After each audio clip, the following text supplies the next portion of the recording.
What's up, everybody? Sam Smyers here. There's this really cool guitar solo that happens at the end of Houdini by Lipa, and I wanted to see if I could figure out how to emulate a guitar tone in Serum, and so that is what I'm going to be showing you today. This is the sound that I came up with.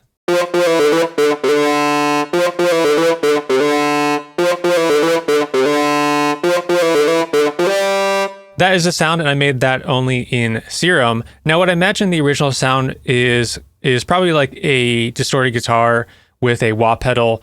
Maybe he has his foot on the pedal and he's like manually adjusting it to get like different settings.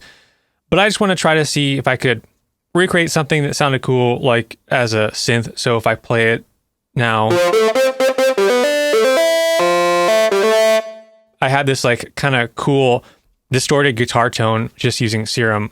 Let me show you how I made it, and I'll just break this down from scratch. This is a MIDI, and I have different values of velocity for the notes, and that's going to be important when you see how I used some of the modulations in Serum.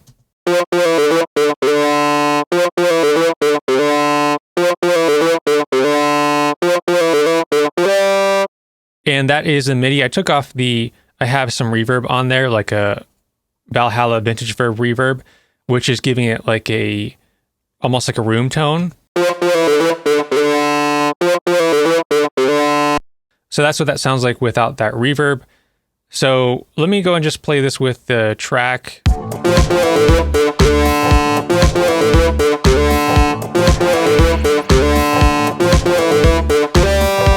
So let's go ahead and start breaking this down from scratch. Let me open up Serum and initialize this preset. I'm going to do mono and legato.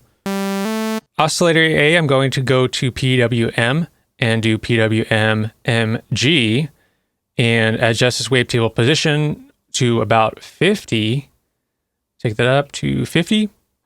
Take down the randomness because it's just one. We're just going to use this one oscillator, one voice of unison. Just take up that level. Go to my envelope 1, slow down this attack, raise up this release.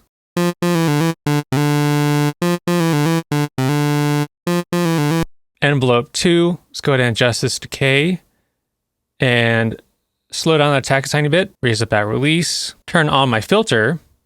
And this is what I'm going to use to emulate like a wah sound.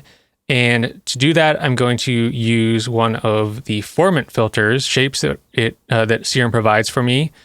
I'll do this formant 3 and turn on key tracking so that it changes with the notes that I play. And let's assign this envelope 2 to the cutoff, and I'm going to hit Shift in, Option or Alt, and I'm going to actually take it to the reverse. So it's actually going to take it down to the left when I play a note, and I'll take it down to like -75, about there,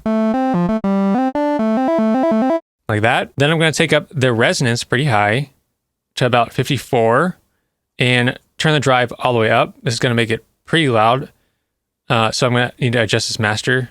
And then I'll take up this formant to about 25%. And now you can start to hear like this wah tone that you might hear with a guitar. So then I'm going to assign this envelope to the formant as well. And let's put this at like 15. So now we're getting this kind of like wah-wah sound by adjusting the cutoff and then playing around with the formant. You can see the shape moving here. Then after that, I need to add on some effects. So I'm going to put on a compressor, and I'm just going to use this compressor to drive the distortion a bit more. So I just have the gain turned up, and I'm going to add on this stomp box distortion with a filter. So it's usually on off, and I turn this on pre, and the filter is set around 700 hertz or so.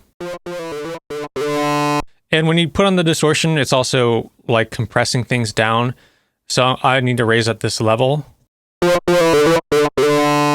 And this is where I'm going to use my velocity. I'm going to assign the velocity to the drive.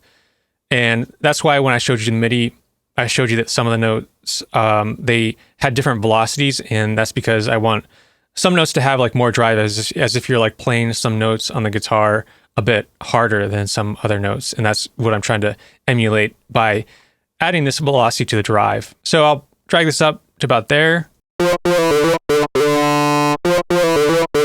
Then I will just add on a low cut EQ, just to take out that low end that we don't really need. And you can always, just to see where you need to EQ something, check it with a span. So let's see if I even need the low cut. So let's take off the low cut. And you can see that stuff down below 100 or so, I don't really need. So that's why I'm just putting on this low cut around 200. Because with the bass in the track, I don't even need that 200 sound. And then after that, all I do is I add on the room reverb.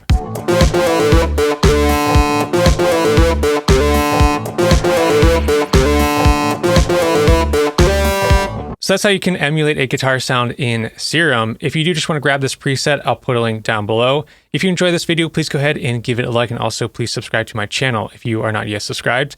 And if you'd like to check out any of my Serum preset packs, head on over to store.smyers.com.